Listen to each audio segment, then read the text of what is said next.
লাল শাক খেতে কে না ভালোবাসে। লাল শাকের মধ্যে যা পুষ্টি গুণ, খেতে দারুণ। তো শাক বাজার থেকে এনে চলে এসেছে, টাটকা শাক। সেটা ধুয়ে কেটে বেছে নিয়ে সিদ্ধ করে জল ফেলে কড়াইয়ে তেল দিয়ে তার মধ্যে শুকনো লঙ্কা দিয়ে কালো জিরা ফোড়ন দিয়ে তার সাথে রসুন ফোড়ন দিয়ে কয়েকটা কাঁচা লঙ্কা দিয়ে সুন্দর করে ভেজে নিতে হবে। ভেজে নিয়ে সেই সিদ্ধ করার শাকটা জল ঝরিয়ে ফোড়নে দিয়ে দিতে হবে। ফোড়নে দিয়ে লবণ হলুদ দিয়ে নেড়ে চেড়ে আমি আবার শাকটাতে একটু অন্যরকমভাবে করেছি আর কি। তো কাঁচা পেঁয়াজ কেটে সেটার মধ্যে দিয়ে নেড়ে চেড়ে ঢেকে দিব। যে শাকের মধ্যে যেটুকু জল ছিল তার মধ্যেই এই পেঁয়াজটা সিদ্ধ হয়ে যাবে, তার জন্য ঢেকে দিলাম।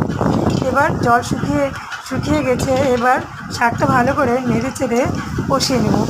আর এই শাক ছোটোবেলা আমাদেরকে মা মেখে দিতে, ভাতে লাল কালার হতো। সেই ভাত দেখে কি খুশি না খুশি আমরা, সে একদম তাড়াতাড়ি খেয়ে নিতাম লাল ভাত দেখে।